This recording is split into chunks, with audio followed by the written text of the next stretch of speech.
Welcome viewers. आज के इस वीडियो लेक्चर क्लास में हम लोग एम्फियोक्सिस के एंटीरियर मोस्ट रीजन के बारे में स्टडी करेंगे। आप यहाँ देख सकते हैं कि ये एंटीरियर मोस्ट रीजन है, किधर से राइट लैटरल व्यू है, जो इन लार्ज व्यू में आप इसका आज स्टडी करेंगे। क्योंकि बहुत सारे बच्चों ने बोला था कि मैडम इसका एंटीरियर जो एंड है उसको आप स्टडी करा दीजिए क्योंकि ये टफ लगता है, लेकिन बहुत ही आसान और बहुत ही इजी है। तो इसमें आपको पढ़ना क्या क्या है। अगर इसमें हम एंटीरियर एंड के बारे में स्ट्रक्चर देखें तो स्ट्रक्चर में हमें क्या क्या दिखेगा, आपको मैं बारी बारी सबको डील करूंगी। From rostrum, mouth, oral hood, velum और enterostome, pharynx, endostyle, epipharyngeal group, peripharyngeal band, notochord, nerve cord, hatschek's pit और ग्रुप, और फाइनली कॉलिकर पीट और फिनरे बॉक्स। तो इतने स्ट्रक्चर आपको ये पूरे इस एंटीरियर एंड जो है ट्रंक का वो दिख रहा है। एम्फियोक्सिस और ब्रैंचियोस्टोमा किसका एग्जांपल है? It is the example of cephalochord. Cephalochordata का एग्जांपल है, आप ये जान ही रहे हैं। तो क्यों आप जान रहे हैं? क्योंकि एंटीरियर मोस्ट रीजन जो आप देख रहे हैं, एंटीरियर मोस्ट रीजन में ये क्या है, नोटोकॉर्ड परसिस्ट कर रहा एट द रॉस्ट्रम। तो इसी को हम क्या कहेंगे, सेफेलोकॉर्डेट। और आप जानते हैं कि पूरी बॉडी, पहले वाले वीडियो से आप जान ही चुके हैं कि इसकी पूरी बॉडी को हम डिफ्रेंशिएट किए थे, आपका एंटीरियर ट्रंक रीजन और पोस्टीरियर छोटा सा टेल या कॉर्डल रीजन। तो ये हमारा एंटीरियर इनके रीजन के बारे में स्टार्ट करेंगे। तो सबसे पहले हम कहाँ से स्टार्ट करेंगे? तो सबसे पहले हम लोग स्टार्ट करेंगे रॉस्ट्रम से। तो याद रखिए फर्स्ट हमारा है भी क्या, रॉस्ट्रम। तो रॉस्ट्रम क्या है? एंटीरियर मोस्ट रीजन जो है वो प्रोलॉन्ग्ड होगा स्नाउट या एंटीरियर पॉइंटेड टिप, जिसको हम क्या कहेंगे, रॉस्ट्रम कहेंगे। तो ये एंटीरियर मोस्ट रीजन जो आपके पॉइंटेड टिप की तरह है, रॉस्ट्रम। अब जस्ट बीनीथ आपका वेंट्रो, आप क्या बोलेंगे, वेंट्रो मिड वेंट्रल, मतलब नीचे की तरफ आपका एक एपर्चर होता है। ये एपर्चर ओवल होता है, लार्ज होता है, और इसी एपर्चर मतलब रॉस्ट्रम के जस्ट एक नीचे एपर्चर है जो क्या है, मिड वेंट्रली है आपके नीचे इसके। तो इसी स्ट्रक्चर को हम क्या कहें, माउथ बोले। तो माउथ के बारे में आप जान ही रहे कि माउथ क्या होता है, जिससे क्या होगा, एनिमल्स फीडिंग करेगा, ठीक है। लेकिन इसके बारे में ग्रेट आपका और भी बहुत सारा इंपॉर्टेंट टर्म है कि माउथ इंट्रोस्टोम को बोले या स्टोमोडियम को बोले। तो ये फर्दर अभी मैं बताते आपको जाऊंगी। तो ये अपर्चर आपने क्या देखा, माउथ देखा। अब माउथ को चारों तरफ से एक खास तरह के स्ट्रक्चर घेर रहा है, ठीक है। तो इसी स्ट्रक्चर को हम क्या कहेंगे, ओरल हुड। क्या कहेंगे, ओरल हुड। यहां मैं लिख दे रही हूं कि ये स्ट्रक्चर क्या है, ओरल हुड, ठीक है। तो ओरल हुड क्या है आपका, ध्यान दीजिए। अब हम थर्ड स्ट्रक्चर क्या पढ़ेंगे, ओरल हुड। तो ओरल हुड की बात करें तो ओरल हुड क्या होता है, डॉर्सल और लैटरल एंटीरियर एंड ऑफ जो ट्रंक है वो फॉर्म करता है स्ट्रक्चर, जिसको हम क्या कहते हैं, ओरल हुड, ठीक है। ओरल हुड की बात करें तो ओरल हुड में आपको 3 स्ट्रक्चर दिखेगा। फर्स्ट स्ट्रक्चर को हम कहेंगे बकल सिराई या ओरल सिराई, ठीक है। जिसको टेंटिकल्स भी कह सकते हैं। दूसरा ऑर्गन आपको क्या दिखेगा, दूसरा ऑर्गन दिखेगा वेस्टिब्यूल, और वेस्टिब्यूल को हम बकल कैविटी कहेंगे। और थर्ड स्ट्रक्चर आपको क्या दिखेगा, व्हील ऑर्गन, ठीक है, जिसको हम मूलर ऑर्गन और रोटेटरी ऑर्गन भी कहेंगे। तो बकल सिराई, तो बकल सिराई देख सकते हैं कि आपका सबसे किनारे का जो लाइनिंग है ओरल हुड का, वो आपका सेट रहता है 10 to 11 पेयर ऑफ बकल सिराई या बकल टेंटिकल्स, और इंटरनली ये सपोर्टेड रहता है एक रॉड लाइक स्ट्रक्चर, जिसको हम क्या कहेंगे, ओरल हुड स्केलेटन। देखिए ओरल हुड स्केलेटन, जिसको मैं ऐसे करते जा रही हूँ, ओरल हुड स्केलेटन। और टेंटिकल्स जो होता है इसका क्या कंटेन करता है, इसके टेंटिकल्स कंटेन करते हैं सेंसरी पैपिला। अगर हम आपकी इसकी टीएस की बात करें तो अगर हम मान लीजिए कि ओरल हुड का बनाए, ये जो ओरल हुड के ईजेस है और मैं इसमें बहुत सारे इसके टेंटिकल्स दिखा रही हूँ, तो ये टेंटिकल्स कितने थे, 10 to 11 जो आपके ये टेंटिकल्स है, ये आपका क्या है बेटा, 10 to 11 पेयर आपके क्या है, ये टेंटिकल्स है। और इंटरनली ये सपोर्ट रहता है आपके स्केलेटन से, जिसको हम टेंटिकल या रॉड लाइक स्केलेटन बोलेंगे, ठीक है। इसके अलग से वीडियो भी बनाएंगे। और बीच में जो आपकी एपर्चर है, यही एपर्चर क्या है, ये एपर्चर है माउथ का, और ये इसके क्या हुए, ओरल हुड के ईजेस हुए। और इसमें क्या होता है, सेंसरी पैपिला होता है। ये टेंटिकल्स में क्या होते हैं, सेंसरी पैपिला। तो बहुत ही आसान स्ट्रक्चर था।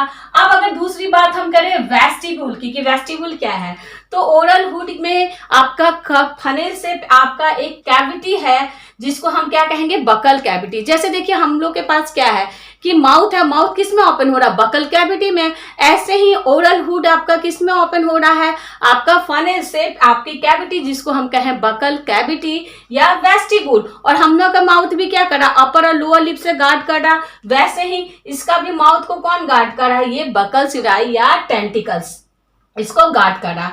अब अगर हम वेस्टिब्यूल की बात करें तो ये अंदर की कैविटी को हम फनेल सेप कैविटी को क्या कहें, बकल कैविटी। और इसी बकल कैविटी में क्या है, आपका माउथ ओपन हो रहा है और जिसको हम क्या कहेंगे, स्टोमोडियम कहेंगे। और स्टोमोडियम जो होता है एक्टोडर्म के सेल से लाइन रहता है, एक्टोडर्मल इन ओरिजिन है।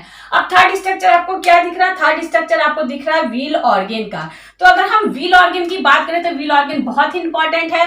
व्हील ऑर्गन की अगर हम बात करें तो व्हील ऑर्गन आप देख सकते हैं कि 6 to 8 पेयर आपका क्या है, फिंगर लाइक फोल्डेड स्ट्रक्चर। यानी अगर हम नॉर्मल भाषा में बनाए तो ये 6 to 8 finger like folding structure है जो क्या होता है, फॉर्म्ड ऑफ सिलियरी ग्रुप। किसका फॉर्म रहता है बेटा, सिलियरी ग्रुप यानी सीलिया का। और बाउंडेड रहता है आपके रीजेस से, यानी सिलियरी रीजेस से। इंपॉर्टेंट है, याद रखिए, wheel organ is formed of ciliary group और bounded by a ciliary tract. अब इसका मेन काम क्या है बेटा, इट कंटेन ए सीलिया। आप जान ही रहो कि ये सीलिया कंटेन कर रहा, तो इसका मेन क्या काम है, इट फॉर्मिंग ए वॉर्टेक्स या विरलिंग ऑफ वाटर करंट। यानी वाटर करंट, इसकी सीलिया जो है वाटर करंट की विरलिंग कराएगी, यानी गोल गोल चक्के की तरह घुमाएगी। व्हील मतलब चक्का होता है, तो ऐसे से घुमाएगा, रोटेट करेगा, इसलिए इसको रोटेटरी ऑर्गन। और इसको साथ ही साथ क्या कहते हैं हम लोग, मूलर ऑर्गन भी कहते हैं। तो रोटेट करेगा जिससे क्या होगा, फूड जो भी है वाटर करंट के साथ इसके अंदर आ जाएगा, इसके माउथ में। तो ये इसका वर्क है। अब जो है ईच जो आपका ये पैचेस है या फोल्ड है, जो आपका एंडिंग होता है आपका एक ग्रूव में, इस ग्रूव को हम क्या कहेंगे, हैचेक्स ग्रूव। और जो डॉर्सल मिड डॉर्सल पार्ट का जो होता है वो लार्ज होगा और ये कप से डिप्रेशन में एंडिंग करेगा, तो जिसको हम कहेंगे हैचेक्स पीट। याद रखिए ये इसका हैचेक्स पीट यहीं पे देखिए ऊपर। यानी अगर हम कहें कि बकल कैविटी या वेस्टिब्यूल का ऊपर जो ये क्या है, रूफ जो है यानी छत पे एक डिप्रेशन है जिसको हम क्या कहेंगे, हैचेक्स पीट। और इट कंटिन्यू, किसे कंटिन्यू है, इसके जो मिड डॉर्सल सिलियरी आपका कौन सा पैचेस, आपका व्हील ऑर्गन का पैचेस है। तो ये सेंसरी इन नेचर है, इसका अननोन फंक्शन है, बहुत ज्यादा फंक्शन इसके बारे में नहीं जाना जाता है, लेकिन फिर भी कहा जाता है कि सेंसरी इन नेचर है। अब जस्ट इसके पीछे की बात करें तो यहाँ पे ये क्या हो गया, ओरल हुड। ओरल हुड के जस्ट यानी ओरल हुड बाउंडेड या सराउंडेड बाय है। अब नेक्स्ट स्ट्रक्चर हम किसकी बात करेंगे, नेक्स्ट स्ट्रक्चर हम बात करेंगे वेलम और इंट्रोस्टोम की। तो ये फिगर मैं अभी इरेज कर दे रही हूँ। अगर वेलम और इंट्रोस्टोम की हम बात करें तो यहाँ पे हम लोग देख सकते हैं कि posteriorly buccal cavity bounded by ये आपका क्या बोलेंगे, तो circular chelated ring like vertical partition. ये कैसा है बेटा, देखिए circular ring like vertical partition आप जिसको कह सकते हैं। ये देखिए ये ऐसे करके पार्टीशन है ना, इसी पार्टीशन को हम क्या कहें, वेलम कहें। और वेलम में आपको क्या स्ट्रक्चर दिख रहा है, इंट्रोस्टोम का। और इंट्रोस्टोम जो है वो लाइन रहता है इंडोडर्म के सेल से और इंट्रोस्टोम ओपन होता है ये फेरिंग्स के पार्ट में। तो बहुत सारे ऑथर्स का ये कहना था कि इंट्रोस्टोम जो है वो माउथ है, लेकिन बाद में ये कहा गया कि ये कॉर्डेट के माउथ की तरह नहीं है, क्योंकि माउथ हमेशा किससे लाइन रहता है, एक्टोडर्म से। इसलिए एस्टोमोडियम जो था यही ट्रू माउथ है और ये ट्रू माउथ नहीं है, क्योंकि ये फिर किस में ओपन हो रहा है, फेरिंग्स में। लेकिन माउथ किस में ओपन होता है, ये बकल कैविटी में, इसलिए इसको बाद में ट्रू माउथ नहीं कहा गया। ठीक है, तो अगर हम वेलम के स्ट्रक्चर बनाए तो वेलम का अगर हम स्ट्रक्चर बनाए तो देखिए वेलम के स्ट्रक्चर भी बहुत ही आसान है वेलम। मान लीजिए मैंने वेलम बनाया, ये वेलम का रीजेस है या सर्कुलर रिंग ऑफ वेलम है। और इसमें क्या है, इसमें भी सपोर्ट रहता है आपका 10 to 12 आपका टेंटिकल्स होता है जिसको हम वेलर टेंटिकल्स कहते हैं, ठीक है। और इस वेलर टेंटिकल्स में भी क्या है बेटा, सेंसरी पैपिला है। सेम उसी तरह का मैं बना रही हूँ, सेंसरी पैपिला है।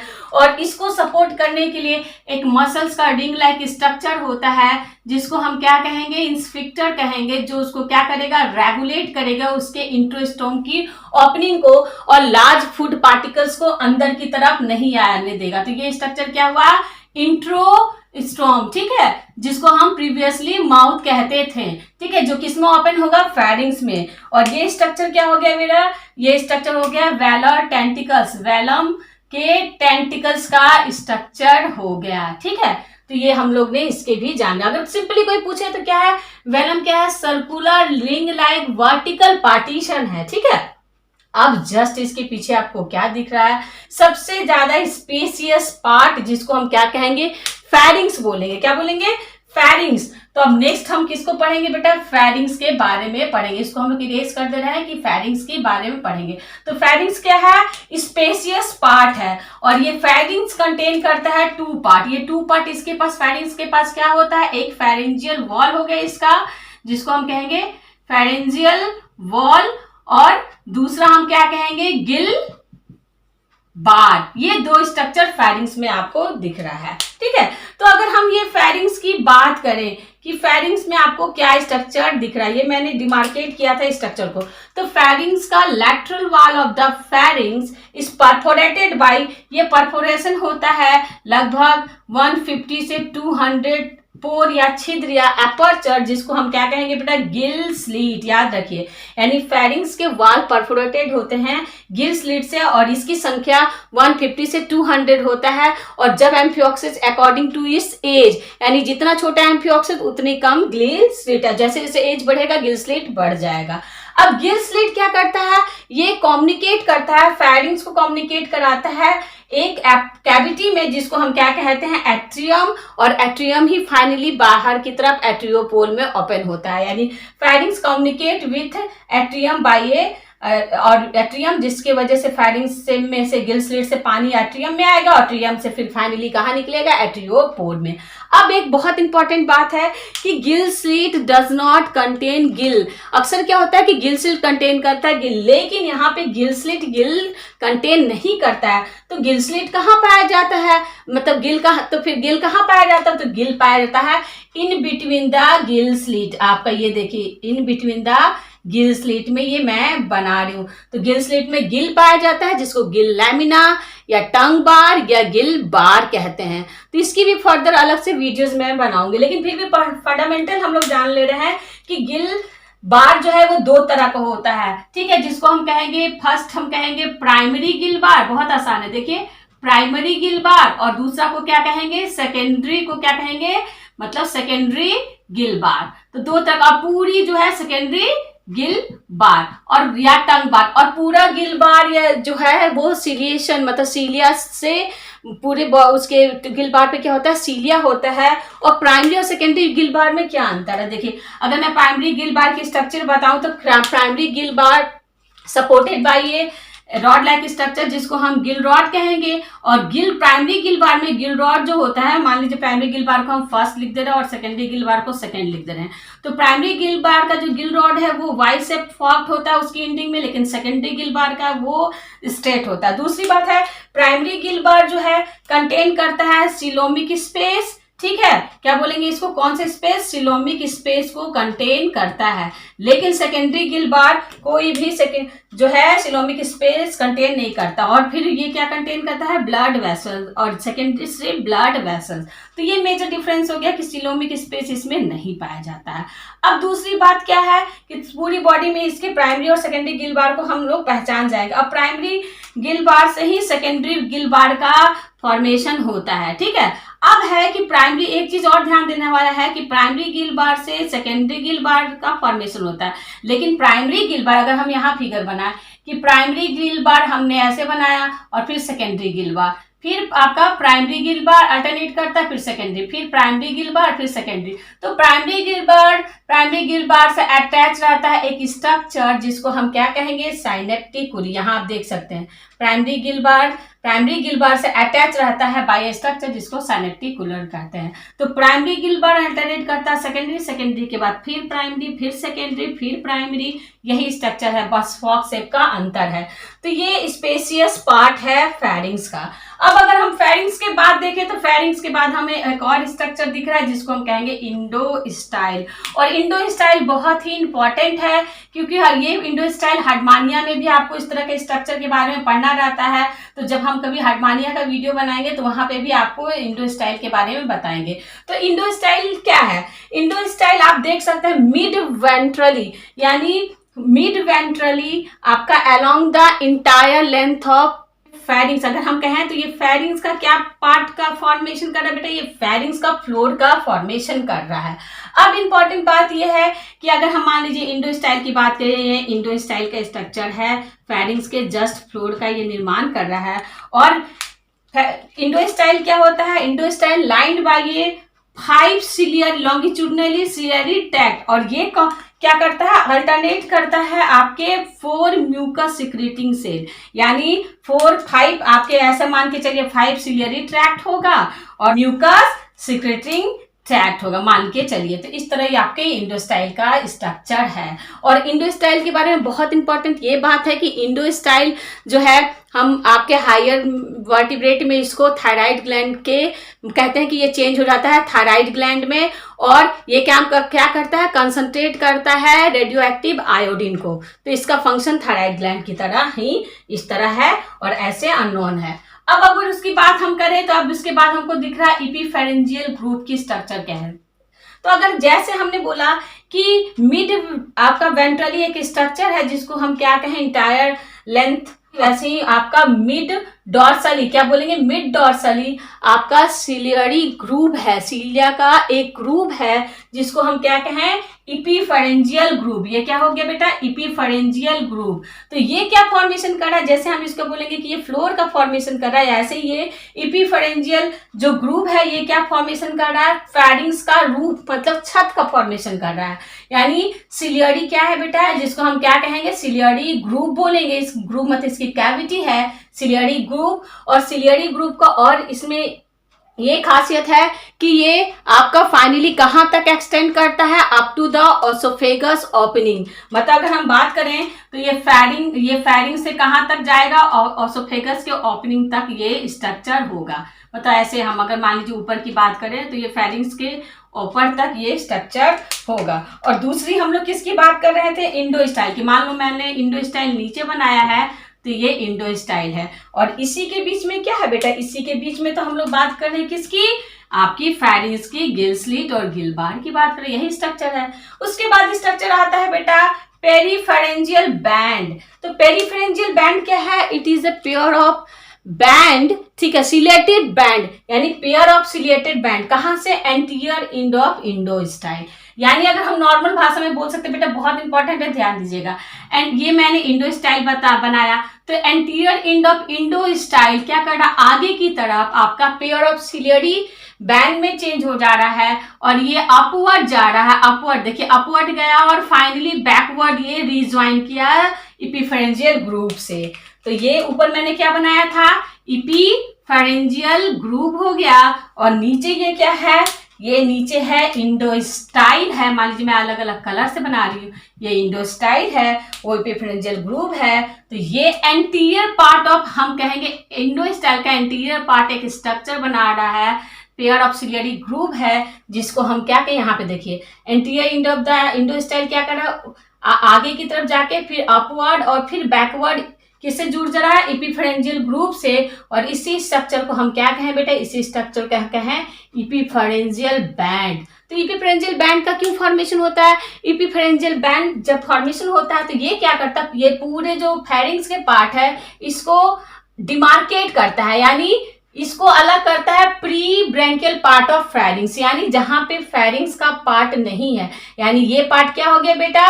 Pre branchial part of pharynx. यानी इसका मतलब आप कह सकते हैं कि पेरीफेरेंजियल बैंड डिमार्केट कर रहा है फेरिंग्स को, सब क्या कर रहा है, सेपरेट कर रहा है उसके pre branchial part of pharynx से। तो आपने क्या देखा, इंडोस्टाइल के एंटीरियर आपका पेयर ऑफ क्या बना रहा है, पेरीफेरेंजियल बैंड, और पेरीफेरेंजियल बैंड फाइनली किससे जुड़ा है, इपिफेरेंजियल ग्रुप से। अब इसके बाद आपको क्या स्ट्रक्चर दिख रहा है, इसके बाद आपको स्ट्रक्चर दिख रहा है बेटा नोटोकॉर्ड का। तो यहाँ पे आप देख सकते हैं कि नोटोकॉर्ड स्ट्रक्चर है, और फाइनली ये प्रोलॉन्ग्ड कहाँ है बेटा, एंटीरियर इंड में रोस्ट्रम तक। उसके बाद आपको ये क्या दिख रहा है, नर्व कॉर्ड का। नर्व कॉर्ड की स्ट्रक्चर की अगर हम बात करें तो नर्व कॉर्ड जस्ट नोटोकॉर्ड के ऊपर है। आप यहाँ देख सकते हैं नर्व कॉर्ड का स्ट्रक्चर, और नर्व कॉर्ड में आपका एक सेंट्रल कैनाल है, ये सेंट्रल कैनाल है, और सेंट्रल कैनाल का एंटीरियर इंड आपका थिक एंड है, जिसको हम क्या कहेंगे, सेरेब्रल वेसिकल्स बोलेंगे, जो बहुत ही इंपॉर्टेंट है। अभी क्यों इंपॉर्टेंट है मैं बता रही हूँ। और लैटरल कैनाल के दोनों तरफ बहुत सारे स्पॉट हैं,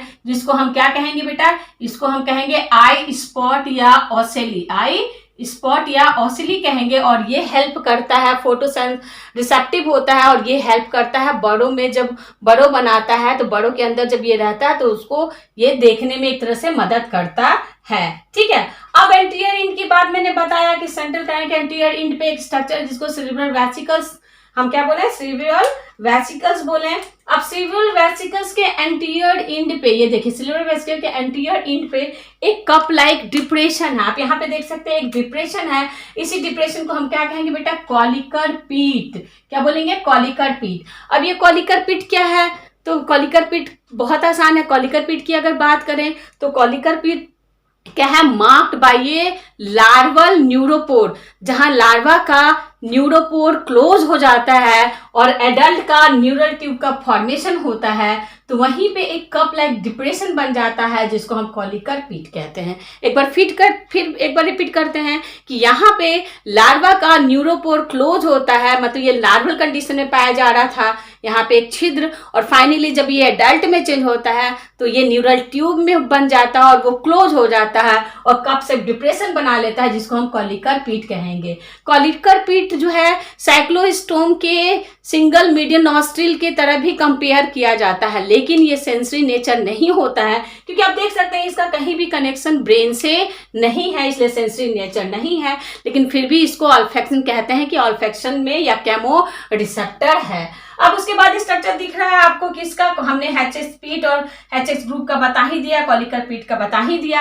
अब आपको इसके ऊपर जस्ट स्ट्रक्चर किसका दिख रहा है, इसके ऊपर आपको दिख रहा है डॉर्सल फिनरे बॉक्स। तो आप जानते हैं कि dorsal fin is supported by ये आपका बॉक्सेस लाइक स्ट्रक्चर, जिसको हम क्या कहेंगे, डॉर्सल फिनरे बॉक्स। तो ये था क्या बेटा, एंटीरियर इंड रीजन का स्ट्रक्चर, और बहुत ही आसान है। आपको क्या ध्यान देना है, rostrum, oral hood, velum, endostyle, epipharyngeal band. Endostyle का अपर पार्ट जो आगे चल के क्या बनाता है, पेरीफेरेंजियल बैंड, और इस तरह ये क्या करता है, पूरे फेरिंग्स को अलग कर रहा है, और फेरिंग्स अलग होके क्या कर रहा है, pre branchial part of pharynx से अलग हो जा रहा है। तो इसके जस्ट ऊपर आपका क्या है, नोटोकॉर्ड, नर्व कॉर्ड, फिनरे बॉक्स। तो बहुत ही आसान टॉपिक था, और अगर फिर भी आपको कोई प्रॉब्लम हो रहा तो आप मुझसे फिर से बोल सकते हैं, मैं फिर से आपके लिए दोबारा समझाने की कोशिश करूंगी। और अगर कोई भी प्रॉब्लम हो तो आप कमेंट्स बॉक्स में लिख सकते हैं, और आपको वीडियो कैसी लगी जरूर बताइएगा। तो थैंक यू फ्रेंड्स। तो नेक्स्ट वीडियो में बेटा हम लोग ओरल हुड और टंग बार के बारे में स्टडी करेंगे, क्योंकि वो शॉर्ट नोट्स में आता है, तो उसको इसके लिए मैं अलग से वीडियो बनाऊंगी। वीडियो देखना भूले नहीं। Okay, thank you.